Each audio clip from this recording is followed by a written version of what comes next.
تم نے اس کے حضور پیش ہونا ہی ہونا ہے.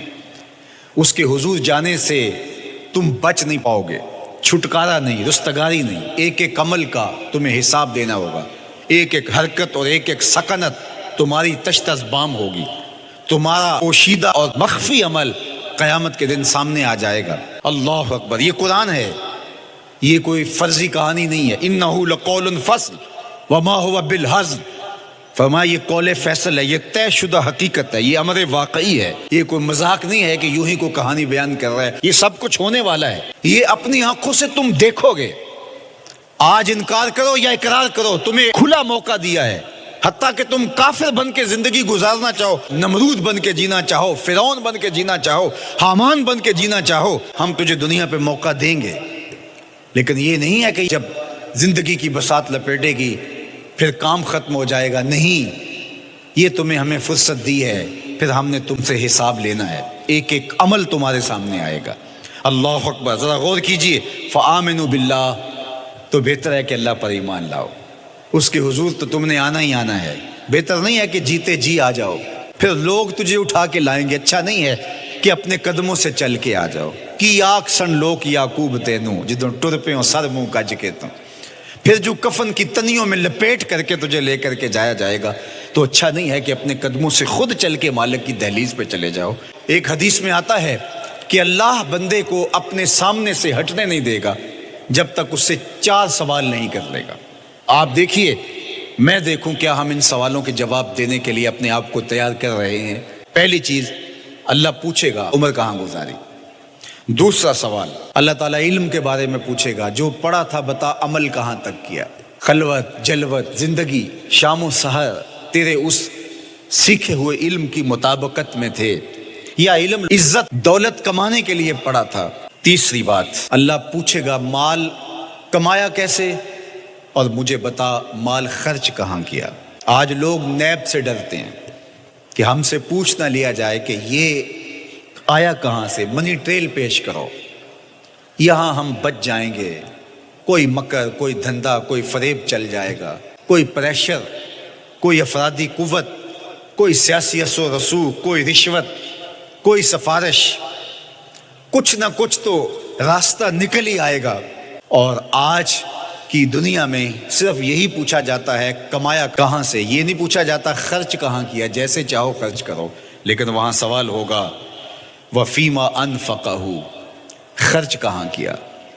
یہ سوال بھی کیا جائے گا.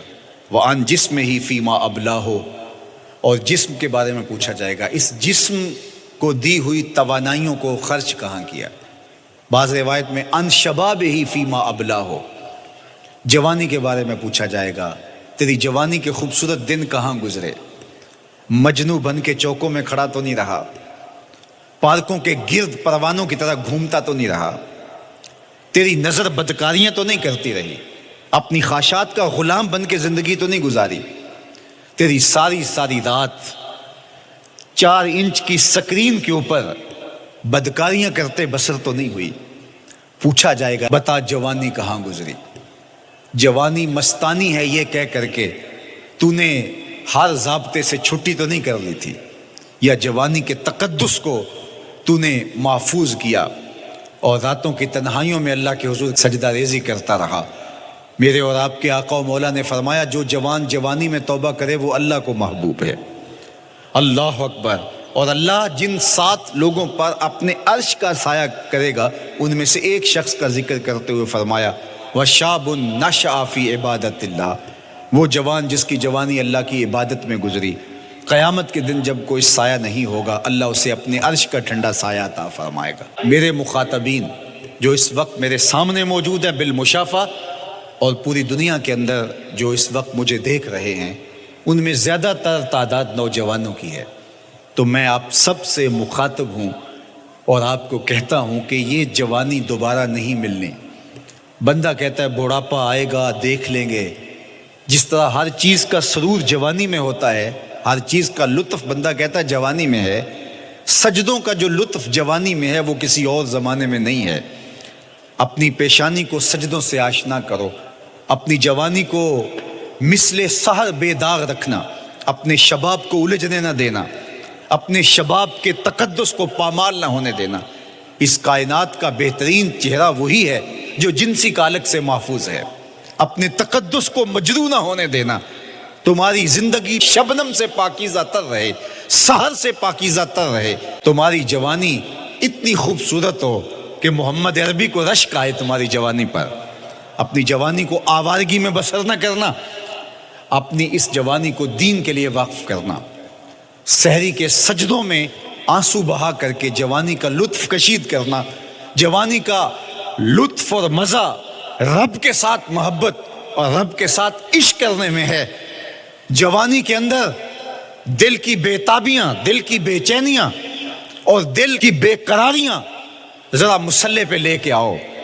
عشق کرنا ہے تو کسی آوارہ سے نہیں، عشق کرنا ہے تو رب العالمین سے کرو، آمنہ کے لال سے کرو، تو پھر دیکھنا کہ یہ جوانی کیا نور بخشتی ہے۔